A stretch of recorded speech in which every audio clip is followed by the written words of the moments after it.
केंजो और तात्सुया नाम के दो जवान लड़के थे, दोनों को पैरानॉर्मल चीजों में गहरी रुचि थी। जब भी वे मिलते, उनके पास एक दूसरे के साथ साझा करने के लिए हमेशा एक नई डरावनी भूत की कहानी या डरावनी शहरी किंवदंती होती। एक दिन तात्सुया इंटरनेट पर ब्राउज कर रहा था, तभी उसकी नजर एक ऐसी वेबसाइट पर पड़ी जिसमें बहुत सारी जापानी शहरी किंवदंतियां थीं। उसने एक झूले वाले पुल के बारे में एक कहानी पढ़ी जो उनके घर के करीब स्थित था। वेबसाइट पर पुल और आसपास के क्षेत्र की बहुत सारी तस्वीरें थीं। जैसे ही उसने पुल से जुड़ी किंवदंती पढ़ी, तात्सुया को पता था कि उसके दोस्त को इसमें दिलचस्पी होगी। अगली बार जब वह केंजो से मिला तो उसने उसे पुल के बारे में बताया। यह एक पुराना झूला पुल था जो एक गहरी खाई को पार करता था। कुछ अज्ञात कारणों से इसे एक ऐसे स्थान के रूप में जाना जाता था जो आत्महत्याओं के लिए कुख्यात था।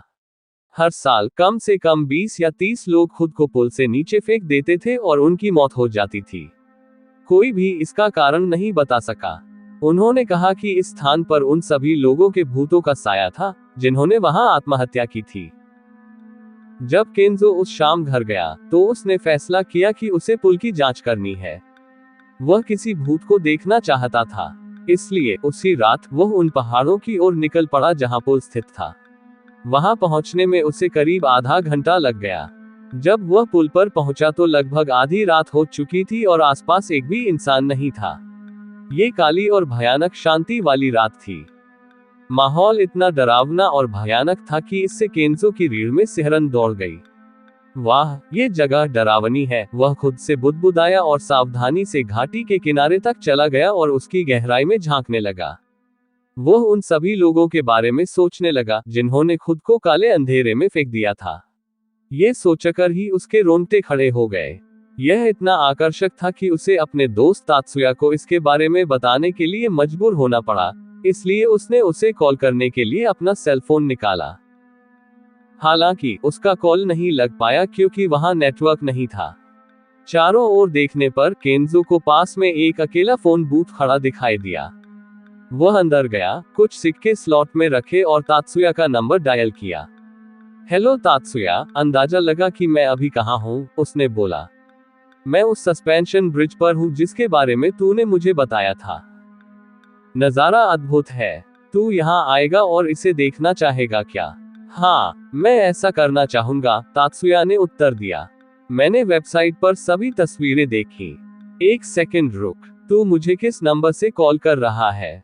केंजो हंसा। ओह, मुझे अपने मोबाइल पर कोई नेटवर्क नहीं मिल सका, इसलिए मैं यहाँ एक फोन बूथ से कॉल कर रहा हूँ। उसका दोस्त उलझन में आ गया। Phone booth? वहां कोई फोन बूथ नहीं है। मैंने वहां की तस्वीरें देखी है। तुम किस बारे में बात कर रहे हो? केंजो ने कहा। मैं पुल के ठीक एंट्रेंस पर फोन बूथ में खड़ा हूँ। चल रखता हूँ, बाहर लोगों की कतार फोन का उपयोग करने के लिए इंतजार कर रही है। जब मैं घर वापस आऊंगा तो तुझे फोन करूंगा। इतना कहते ही तात्सुया चिल्लाया, नहीं केंजो, फोन बूथ से बाहर मत निकलना। मैं वो जगह जानता हूँ। मैं 30 मिनट में वहीं पहुंच जाऊंगा। तू जो भी करना, बस हिलना मत। क्या गलत? बस मुझसे वादा करो कि तुम जहां हो वहीं रहोगे। 1 इंच भी मत हिलना, ठीक है? और फोन मत रखो, मैं आ रहा हूँ। जब उसके दोस्त ने फोन रखा तो केंजो को लगा कि डर की लहर ने उसे घेर लिया है। वह फोन बूथ में खड़ा हो गया और फोन रिसीवर को अपने कान से चिपका लिया।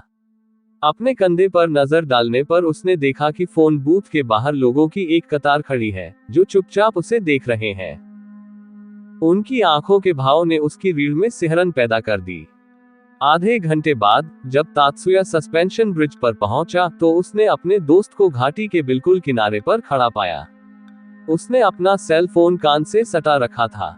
वहां कोई फोन बूथ नहीं था और फोन का उपयोग करने के लिए प्रतीक्षा कर रहे लोगों की कोई कतार नहीं थी। यदि वह 1 इंच भी आगे बढ़ता तो वह किनारे से गिर जाता और गिरकर मर जाता।